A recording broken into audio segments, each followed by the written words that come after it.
Hello everyone, welcome to all of you on this Achievers Academy YouTube channel. आज discuss करने वाले हैं KVS की जो न्यू एडवर्टाइजमेंट आई है, डिटेल्ड एडवर्टाइजमेंट, जिसका नंबर है आपका 15/2022। तो इसके बारे में कंप्लीट डिस्कस करेंगे। और जो अपना सब्जेक्ट है केमिस्ट्री, उसके रिगार्डिंग डिस्कस करेंगे कि पीजीटी केमिस्ट्री के अंदर कितनी वैकेंसीज हैं, सिलेबस पैटर्न क्या है, पेपर पैटर्न क्या है और सिलेबस आपका क्या है, जो सबसे इम्पोर्टेंट है। तो आइए स्टार्ट करते हैं। फर्स्ट ऑफ ऑल, जो आपका ये एडवर्टाइजमेंट है, this is the direct recruitment of officers teaching and non teaching staff in Kendriya Vidyalaya Sangathan. So इसके अंदर अगर डिस्कस करें about the vacancies of PGT, बाकी सब वैकेंसीज भी हैं बट मैं मेनली पीजीटी के लिए केमिस्ट्री को डिस्कस करूँगा। तो इसमें आपके पास जो केमिस्ट्री की वैकेंसीज हैं केवीएस के अंदर, these are vacancies in KVS. तो यहाँ केमिस्ट्री में जनरल कैटेगरी के लिए 69 वैकेंसीज हैं, ओबीसी 45। ये NCL means non creamy layer certificate. अगर आप सेंट्रल गवर्नमेंट के अंदर नॉन क्रीमी लेयर सर्टिफिकेट के अंदर आते हैं, जहाँ आपकी फैमिली की एनुअल इनकम 8 लाख से कम है और बाकी सभी क्राइटेरियाज होते हैं वो, उसके अकॉर्डिंगली तो आप ओबीसी के अंदर हो।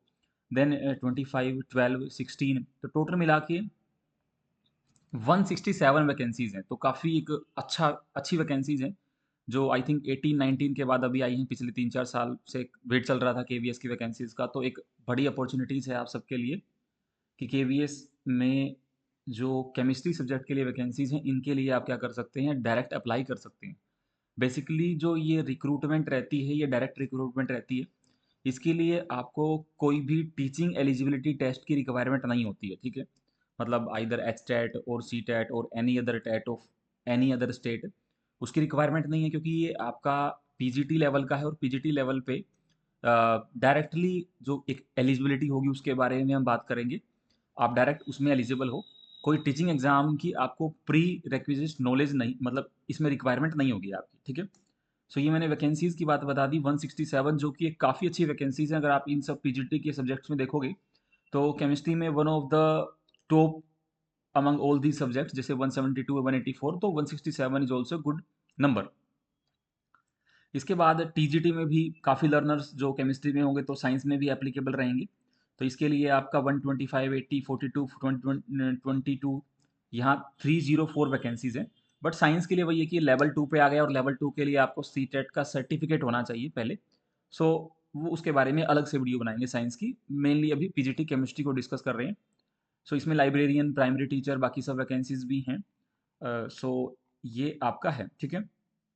अब क्वालिफिकेशन की बात कर लेते हैं कि इसमें क्वालिफिकेशन क्या रहेगा पीजीटी सब्जेक्ट के लिए। तो जैसे पोस्ट ग्रेजुएट टीचर में केमिस्ट्री अपने 4th नंबर पे, सीरियल नंबर पे। तो इसके लिए अगर डिस्कस करेंगे तो सबसे पहले यहाँ लिखा हुआ है कि आपके पास पोस्ट ग्रेजुएट लेवल पर आपका जो सब्जेक्ट हो वो तो या मेन सब्जेक्ट केमिस्ट्री हो सकता है या बायो केमिस्ट्री हो सकता है। तो दोनों में ही आप अप्लाई कर सकते हो पीजीटी केमिस्ट्री सब्जेक्ट के लिए, अगर आपने एमएससी बायो केमिस्ट्री से किया है या आपका एमएससी केमिस्ट्री से है, तो पीजीटी केमिस्ट्री के लिए आप एलिजिबल हो एमएससी के बाद, ठीक है। सो इसके बाद आपका इस केस में देखो साथ में लिखा गया कि आपके पास बीएड भी होना चाहिए और equivalent degree from a recognised university. अब ये जो बीएड है, ये बीएड या फिर आपकी एमएससी के जो रिजल्ट्स हैं, बीएड के रिजल्ट्स हैं, वो सब आपके क्लोजिंग डेट तक आपके आ जाने चाहिए आपके पास। तो ऐसा नहीं है कि जो बीएड फाइनल ईयर में है वो अप्लाई कर सकता है क्या, या एमएससी फाइनल ईयर में अभी रिजल्ट्स नहीं आया है तो नहीं अप्लाई कर पाओगे। आपके पास पूरा जो रिजल्ट्स हैं आपके पास, ये सारे भी रिक्वायर्ड सर्टिफिकेट्स हैं, वो क्लोजिंग डेट से पहले के होने चाहिए, तभी आप अपना फॉर्म ऑनलाइन फिल कर सकते हो, ठीक है। इसके बाद पीजीटी केमिस्ट्री के लिए बता दिया। यहाँ से अब इस केस में डिटेल्ड में देख लेते हैं। फाइनेंस ऑफिसर, ये अलग अलग काफ़ी सारी पोस्ट हैं, तो जिस जिसमें आप एलिजिबल हो वो फिल कर सकते हैं, ठीक है। ये एज रिलैक्सेशन की बात करी गई है कि अगर आप ओबीसी कैटेगरी से हो तो 3 इयर्स, 5 इयर्स, ये एज रिलैक्सेशन दिया गया है इसमें। ये देखो लिखा भी हुआ है यहाँ पे, the cut off date for determining various eligibility criteria, जो कि एजुकेशनल क्वालिफिकेशन सर्टिफिकेट, सीटेट के, एक्सपीरियंस के, एज लिमिट्स के, वो आपके क्लोजिंग डेट जो है 26 दिसंबर 2022 तब तक के कैलकुलेट किए जाएंगे। उसके बाद अगर आपके पास कोई सर्टिफिकेट आने वाला है तो आप उसको वेरिफिकेशन में नहीं दिखा पाओगे, ठीक है। सो ये आपके पास हो गया। उसके बाद इन्होंने बता रखा है कि जो ओबीसी सर्टिफिकेट है, ओबीसी कैंडिडेट जो क्रीमी लेयर से हैं उनको ओबीसी कैटेगरी में बेनिफिट नहीं मिलता है। ओबीसी एनसीएल का सर्टिफिकेट होना चाहिए, मतलब सेंट्रल गवर्नमेंट का आपके पास सर्टिफिकेट होना चाहिए ओबीसी का, ना कि स्टेट गवर्नमेंट का नहीं चलेगा, आपका सर्टिफिकेट सेंट्रल गवर्नमेंट का होगा। ईडब्ल्यूएस के लिए भी देख लीजिएगा कौन कौन सी मेन आपकी जो कंडीशंस हैं जिसके थ्रू आप ईडब्ल्यूएस में अप्लाई कर सकते हैं। यहाँ से इसके बाद मोड ऑफ सिलेक्शन की बात करी गई है। तो मोड ऑफ सिलेक्शन के अंदर होगा क्या कि सबसे पहले रिटर्न एग्जामिनेशन रहेगा आपका, मैं पैटर्न पे डिस्कस करूंगा रिटर्न एग्जामिनेशन कितना होगा, मार्क्स का होगा। उसके बाद आपका एक क्लास डेमो और इंटरव्यू या स्किल टेस्ट होगा, उसके भी मार्क्स हैं, इन्होंने बताए हुए हैं कितने कितने मार्क्स हैं। तो देन यहाँ से उन्होंने बताया कि फिर उसके बाद आपका इंटरव्यू के बाद फाइनल स्कोर बनेगा, and on the basis of this you will be getting posting. तो यहाँ जो आपका एग्जाम होगा वो कंप्यूटर बेस्ड टेस्ट होगा, computer based test for recruitment. तो जो एग्जाम होगा वो पीजीटी के लिए, टीजीटी के लिए, लाइब्रेरियन के लिए इस बार कंप्यूटर बेस्ड टेस्ट होगा। सो ये एक नया चेंज है इसके अंदर, जो पहले ऑफलाइन एग्जाम होता था। टेस्ट के जो सेंटर्स हैं वो काफ़ी सारे हैं, मतलब आपके आसपास में आपको सेंटर्स मिल जाएगा। लाइक जैसे मैं अगर हरियाणा के अंदर बात करूँ तो वी हैव 5 और 6 सेंटर्स, अम्बाला, फरीदाबाद, गुड़गांव, हिसार, करनाल, कुरुक्षेत्र। तो सेंटर्स काफ़ी अवेलेबल हैं। बाकी और स्टेट्स के भी अगर आप लर्नर्स हो तो आपके आसपास के भी इसमें आपको सेंटर्स मिल जाएंगे, ठीक है। ये टेस्ट सेंटर्स हैं। देन इसके बाद इन्होंने केवीएस की बात करी गई है, पूरा डिटेल्स वगैरह इन्होंने बताई गई हैं सब सब्जेक्ट्स की, कुछ ज़्यादा इसमें इंपॉर्टेंट नहीं है। हाँ, अप्लाई के लिए इन्होंने बताया है कि आप अप्लाई कर सकते हो KVS संगठन .nic.in पे, लिंक आपको मिल जाएगा। पीजीटी के लिए अलग लिंक है, टीजीटी के लिए अलग लिंक है, लाइब्रेरियन के लिए अलग लिंक है। तो ध्यान से अपना स्पेसिफिकली जो आपके सब्जेक्ट कंसर्न लिंक हैं उन्हीं पर क्लिक करके अप्लाई करिएगा, ठीक है। फीस की जो बात करी गई है वो पीजीटी के लिए आपका 1500 रुपीज़ है, मतलब अप्लाई करने के लिए, फॉर्म अप्लाई करने के लिए यहाँ 1500 रुपीज़ है। Is this okay? बाकी इसमें कैटेगरी में कोई छूट दिया गया है वो आई थिंक दिख नहीं रहा है यहाँ पे, शायद सबके लिए कॉमन ही है 15। कैंडिडेट हैव टू पे examination fees online through the prescribed link at online application, the post wise examination फी। हाँ, पोस्ट वाइज है ये, आई थिंक कैटेगरी वाइज इसमें दिया नहीं है इन्होंने। बाकी आपके पास हाँ डेट्स सबसे इंपॉर्टेंट है। आज आपका 5 दिसंबर है, आज से ही फॉर्म फिल होने स्टार्ट हो गए हैं आपके। KVS संगठन .nic.in पे आपको लिंक मिल जाएगा, बाकी और आपको डायरेक्ट लिंक भी मिल जाएंगे, तो उस पर आप फिल कर सकते हैं।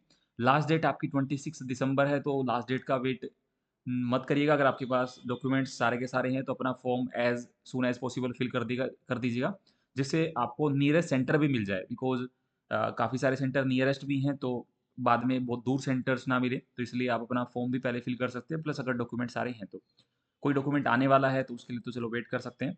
डेट ऑफ रिटर्न टेस्ट अभी नोटिफाई नहीं की है, वो इवेंचुअली जैसे ही आपका फॉर्म भरे जाएंगे उसके बाद वो नोटिफाई कर देंगे कि कब रिटर्न टेस्ट होगा। एटलीस्ट 2-3 महीने पहले तो इन्फॉर्मेशन मिल ही जाती है। Is this okay? तो ये सब बाकी जनरल इंस्ट्रक्शंस इन्होंने दी हुई हैं। तो ये तो हमारी हो गई जनरल इंस्ट्रक्शंस, ठीक है। अब इसके रिगार्डिंगली बात कर लेते हैं अपना सिलेबस पे या फिर पैटर्न पे, कि सिलेबस और पैटर्न कैसा है, ठीक है। तो बेसिक बेसिक आपको पता लग गया है कि पोस्ट कितनी है, एग्जामिनेशन फीस कितना है, एंड आपके पास सेंटर्स कहाँ कहाँ अवेलेबल है, ये सब मैंने बता दिया है। अभी इसमें जो हमारा रहेगा मेन, कि बाकी सब भी हैं इसमें फाइल में सिलेबस के लिए। यहाँ है आपका scheme of exam for direct recruitment of post graduate teacher. तो पोस्ट ग्रेजुएट टीचर के लिए एग्जामिनेशन के लिए क्या स्कीम है, तो ध्यान से पढ़िएगा, ये काफ़ी इंपॉर्टेंट है। जो रिटर्न टेस्ट रहेगा वो 180 मार्क्स का होगा। जो रिटर्न टेस्ट होगा that will be of 180 marks, ठीक है। तो रिटर्न टेस्ट हमारा 180 मार्क्स का होगा, एंड जो 180 objective type multiple choice questions, मतलब 180 ही क्वेश्चंस आएंगे यहाँ पे और सारे मल्टीपल चॉइस होंगे, तो कोई सब्जेक्टिव पेपर नहीं होने वाला, कोई मल्टीपल सिलेक्टिव नहीं होने वाला। एक 4 ऑप्शंस में से एक टिक करना होगा। 180 क्वेश्चन है, 180 मार्क्स का पेपर है, ठीक है।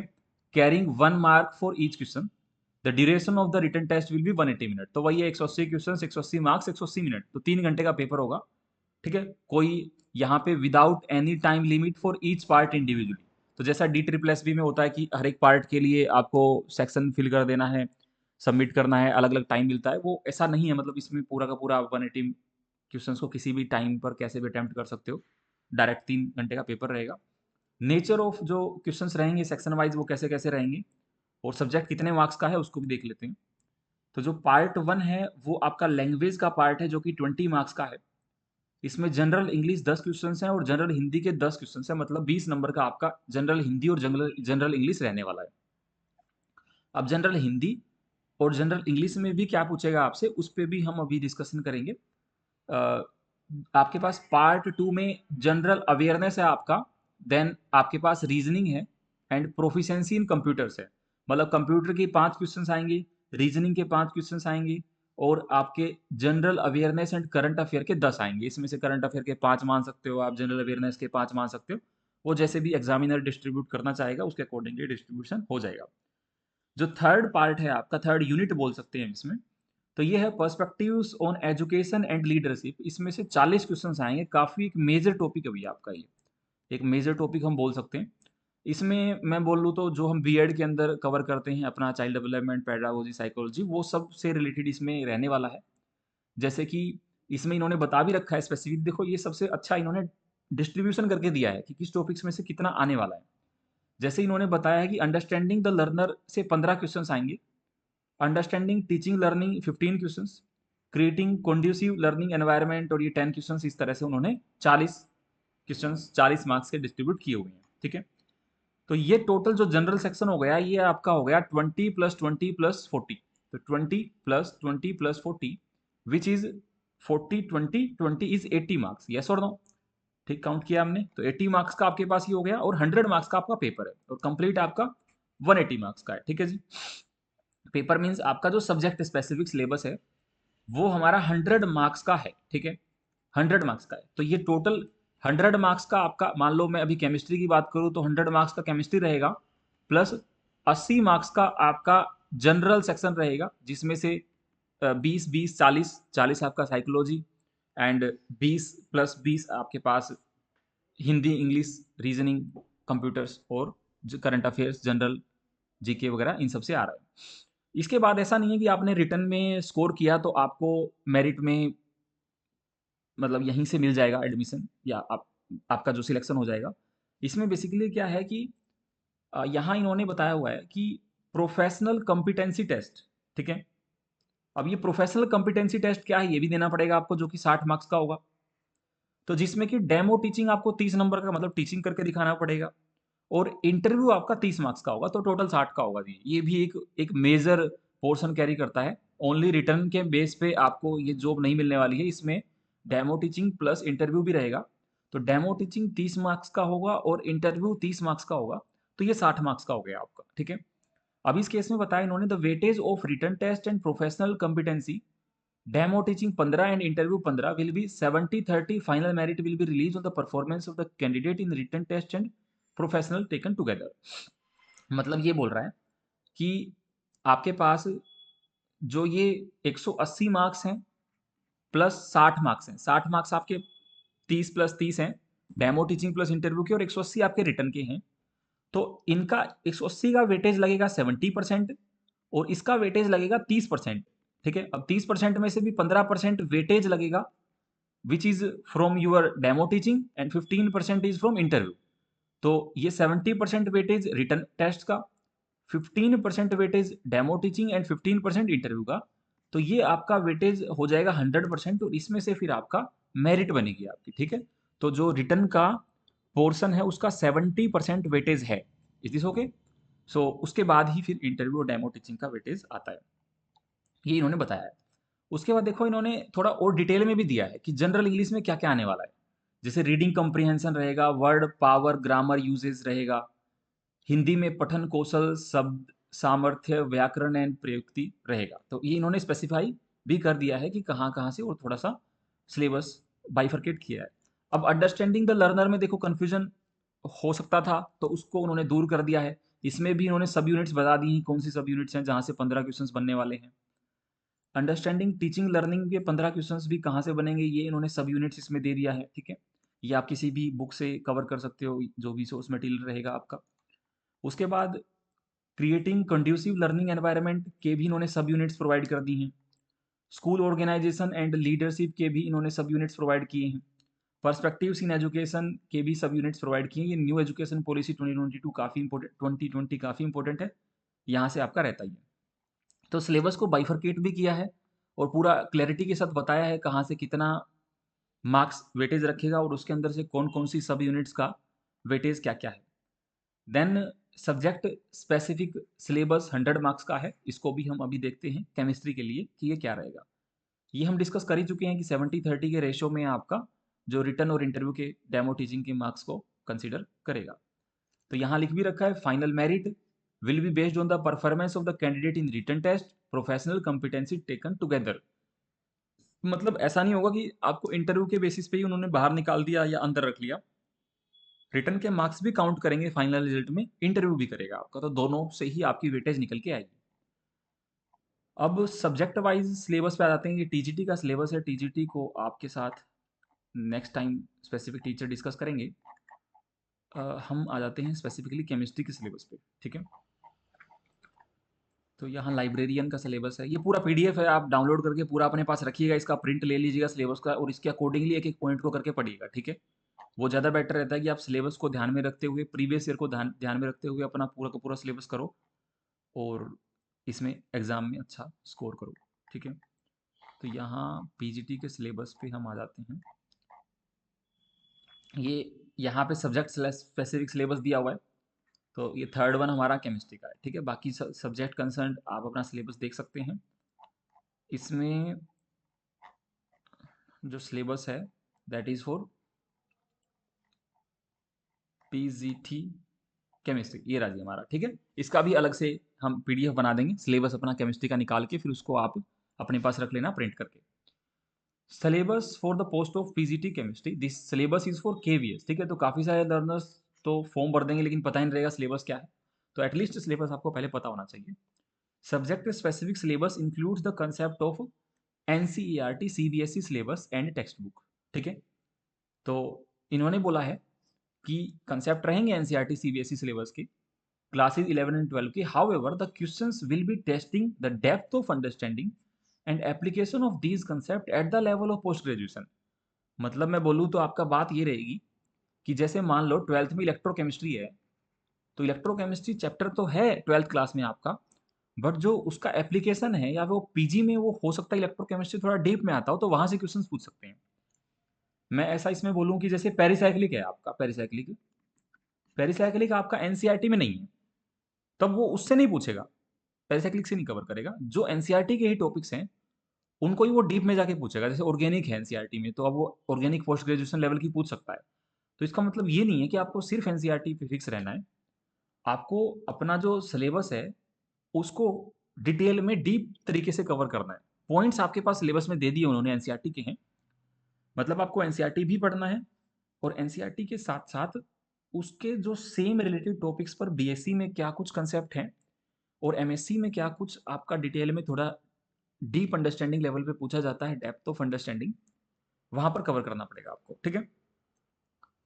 जैसे मैं इसमें सिलेबस की बात करूं तो कौन कौन सी यूनिट्स हैं, और इन्फॉर्म कर दूं मैं आपके लिए कि जो ये कंप्लीट सिलेबस है ये अवेलेबल है अचीवर्स अकेडमी एप्लीकेशन पर।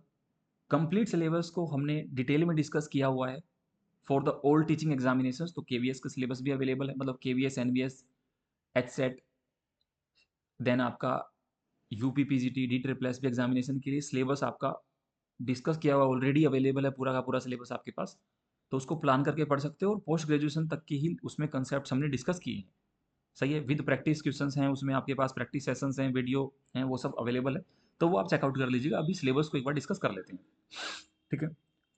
तो फर्स्ट पॉइंट है, बेसिकली जो चैप्टर्स के नाम है वो तो वही है जो एनसीईआरटी के हैं, देखो, ठीक है। बस थोड़ा उसमें क्वेश्चंस डीप में पूछेगा और कुछ कुछ एनसीईआरटी से पूछेगा। तो ये बेसिक कंसेप्ट ऑफ केमिस्ट्री है।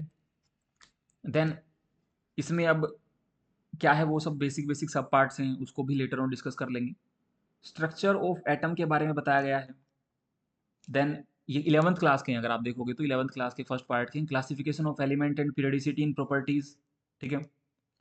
देन इसके बाद chemical bonding and molecular structure, सही है। Then chemical thermodynamics, chemical thermodynamics, सही है। उसके बाद इक्विलिब्रियम 11th क्लास का चैप्टर है। Redox reaction 11th part 2। Organic chemistry, some basic principles and techniques, ये पता होना चाहिए आपको। उसके बाद क्लासिफिकेशन ऑफ हाइड्रोकार्बन्स में एलिफेटिक हाइड्रोकार्बन्स, देन सॉल्यूशंस, ठीक है। अभी एलिफेटिक में देखो पूरे बड़े बड़े टॉपिक्स हैं, ओजोनोलिसिस से, ऑक्सीडेशन से, मार्कोनिक ऑफ एडिशन से, ये सब क्लास में लगभग लगभग करवाया गया है, तो आप इसको सिलेबस के अकॉर्डिंगली ही पढ़िएगा, ठीक है। Solutions, then electrochemistry 12th class का चैप्टर है, chemical kinetics, D and F block elements, coordination compounds, ठीक है। Haloalkanes and haloarenes, alcohols, phenols and ethers, aldehyde ketones and carboxylic acids, amines, then biomolecules में आपका carbohydrates, then protein, vitamins, यहाँ से। तो ये देखो सिलेबस है आपका, सही है नहीं सही है। तो इसमें देखो पॉलीमर कहीं नहीं है, इन्होंने पॉलीमर का चैप्टर हटा दिया है, जैसा मैं देख पा रहा हूँ। इन्होंने आपका एनवायरमेंटल केमिस्ट्री का चैप्टर हटा दिया है, ठीक है। तो थोड़ा बहुत उन्होंने कुछ कमी किया है एक दो चैप्टर्स को, बट इंपॉर्टेंट इंपॉर्टेंट तो लगभग सारा डाला ही है।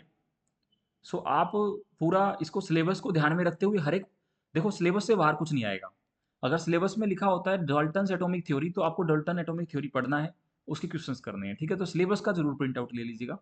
और वो प्रिंसिपल लिखा है तो इसके रिगार्डिंग आपको पढ़ना है, मतलब हर एक टॉपिक पे क्या क्वेश्चंस बन सकते हैं वो आपको कवर करना है, ठीक है। वो आपको कवर करना है, हर एक टॉपिक पे क्या क्या बन सकता है। तो इसके लिए आपके पास पूरा कोर्स भी अवेलेबल है, और प्रैक्टिस भी करवाते हैं हम। प्रैक्टिस के अंदर like I have the experience कि कौन से टॉपिक से क्या क्या क्वेश्चंस बन सकते हैं। I had qualified all the examinations, वो आप चेकआउट कर सकते हैं एप्लीकेशन पे या फिर अपना इसी चैनल पर। तो ये सब इसके अंदर हमारा जो सिलेबस है उस पे आपको पता होना चाहिए, मतलब ओनली सिलेबस पढ़ने से काम नहीं चलेगा। सिलेबस पे अगर मैं बोलूँ ओवो प्रिंसिपल है, तो ओवो प्रिंसिपल पे आज तक कितने क्वेश्चंस बने हैं, 10 क्वेश्चंस कर लो अलग अलग टाइप के, और आपका ये टॉपिक कंप्लीट हो गया। पोली एक्सक्लूजन प्रिंसिपल पे क्या पूछता है, स्टेटमेंट पूछता है, या इलेक्ट्रॉन्स की पेयरिंग से क्या करवाता है, ठीक है। बाकी न्यूमेरिकल्स हो गए, या पीरियडिसिटी से क्या आ रहा है, तो वो सब आपको पता होना चाहिए हर एक टॉपिक पे क्या बनेगा। उसको आप एनसीईआरटी का रेफरेंस लेते हुए भी देख सकते हो, और हायर लेवल पे बीएससी एमएससी के अंदर आपने जो भी टॉपिक्स पढ़े हैं तो उनका भी आप रेफरेंस ले सकते हो। जैसे इसके अंदर क्वांटम नहीं दिया है, तो क्वांटम ज़्यादा डिटेल में आपसे नहीं पूछेगा। मतलब मैं बोलने का पर्पज़ वही है कि जो एनसीईआरटी में है, एनसीईआरटी के टॉपिक्स को ही थोड़ा सा हायर लेवल पे जाके पूछ सकता है, और एनसीईआरटी से डायरेक्ट क्वेश्चंस भी देखने को मिलते हैं। तो दोनों को ही आपको बैलेंस रखते हुए अपना सिलेबस पूरा डिटेल में कवर करना है। ये टॉपिक्स हैं, मैं टॉपिक्स अगर नंबर बोल दूँ इसमें, तो बायोमोलिक्यूल्स, मतलब नंबर अगर हम लिख दें तो कितने टॉपिक्स आपके पास इन्होंने किए हैं, फर्स्ट, सेकंड, थर्ड, ठीक है। सो ये fourth, fifth, sixth, seventh, eighth, then ninth, 10th, 11, 12, 13, 14, ठीक है, देन 15, 16, 17, 18, 19, ठीक है। तो ये 19 यूनिट्स हैं, जिससे कि आपका पूरा 100 मार्क्स का पेपर रहने वाला है। तो अपना सिलेबस को फोकस करते हुए कवर करिए। बाकी कोई और डिटेल आपको पीजीटी केमिस्ट्री के रिगार्डिंगली चाहिए हैं, तो वो आप कमेंट बॉक्स में एक बार कमेंट कर दीजिएगा, तो उसके रिगार्डिंगली फिर चेकआउट कर लेंगे। प्रीवियस ईयर पेपर्स को भी डिस्कस करेंगे, एंड कोर्स पूरा का पूरा डिटेल में अवेलेबल है, जिसको अगर कवर करना है अचीवर्स अकेडमी पे। तो कुछ और क्वेरी हो आप कमेंट ज़रूर करिएगा। बाकी तो डिटेल मैंने लगभग लगभग जो इंपॉर्टेंट डिटेल्स हैं डिस्कस कर लिया है। नीचे अलग अलग सब्जेक्ट का सिलेबस भी दिया हुआ है, आप जिस सब्जेक्ट से हो, अगर आप किसी और सब्जेक्ट के लर्नर हो तो वो आप यहाँ से वीडियो में अपना सब्जेक्ट देख सकते हैं, ठीक है भाई। तो ये डिफरेंट डिफरेंट हो गया, हमने केमिस्ट्री का डिस्कस कर लिया है, पैटर्न के बारे में बात कर ली, लास्ट डेट क्या है, ये सब बात हो गया। अब मैं फॉर्म के लिए भी बता देता हूँ आपको कि फॉर्म फिल कहाँ से करना है आपको, ठीक है। बाकी फिर एंड करते हैं सेशन। तो जैसे ये आप जब जाओगे गूगल पर, तो यहाँ आपको मिलेगा दिस इज KVS संगठन .nic.in, यहाँ अनाउंसमेंट्स में जाओगे तो देखो अलग अलग लिंक्स दिए हुए हैं, आज ही एक्टिवेट हुए हैं लिंक आपके, जिसमें कि apply for the post of assistant professor का अलग लिंक है, assistant commissioner sorry, post graduate teachers 2022 इन KVS, और ये आपका teaching trained graduate teacher, librarian and other non teaching KVS in KVS। तो यहाँ आपके पास ये 4 लिंक्स हैं। तो आपको अगर पीजीटी के लिए जा रहे हो तो पीजीटी वाले लिंक पे अप्लाई करना है। अब जब पीजीटी के लिंक पे अप्लाई करोगे आप, तो यहाँ से आपका ये आपको रीडायरेक्ट कर देगा। ये देखो ये खुल गया आपका केंद्रीय विद्यालय संगठन। इसमें क्या क्या करना है आपको कि जो सबसे पहले ये यहाँ देख लेना है चेक करके कि application of post graduate teacher in KVS यही है आपका। अब सबसे पहले न्यू रजिस्ट्रेशन करना है एंड न्यू रजिस्ट्रेशन पे जैसे ही आप क्लिक करोगे तो आपको इन्फॉर्मेशन बुलेटिन और ये फीस वगैरह उन्होंने बता दिया है। यहाँ से फिर आप पूरा फॉर्म फिल कर सकते हो, वो अब आगे का प्रोसेस आपको पता ही है। पहले रजिस्ट्रेशन करके फिर लॉगिन करके अपना एप्लीकेशन फॉर्म फिल करो, पेमेंट करो, तो यहाँ से पूरा फॉर्म आपका फिल हो जाएगा। आई होप कि इस सेशन के अंदर मैं लगभग सारे पॉइंट्स को डिस्कस कर पाया। अगर फिर भी कोई पॉइंट रह गया है डिस्कस करना जो केवीएस के लिए इम्पोर्टेंट है, तो आप ज़रूर कमेंट करिएगा। मिलते हैं आपके साथ किसी और नेक्स्ट सेशन में जहाँ हम केवीएस के और दूसरे एग्जामिनेशंस के प्रीवियस ईयर क्वेश्चंस को डिस्कस कर रहे होंगे। Thanks for joining with us in this session. Take care, bye bye. पढ़ते रहिए, रिवाइज करते रहिए। Thank you.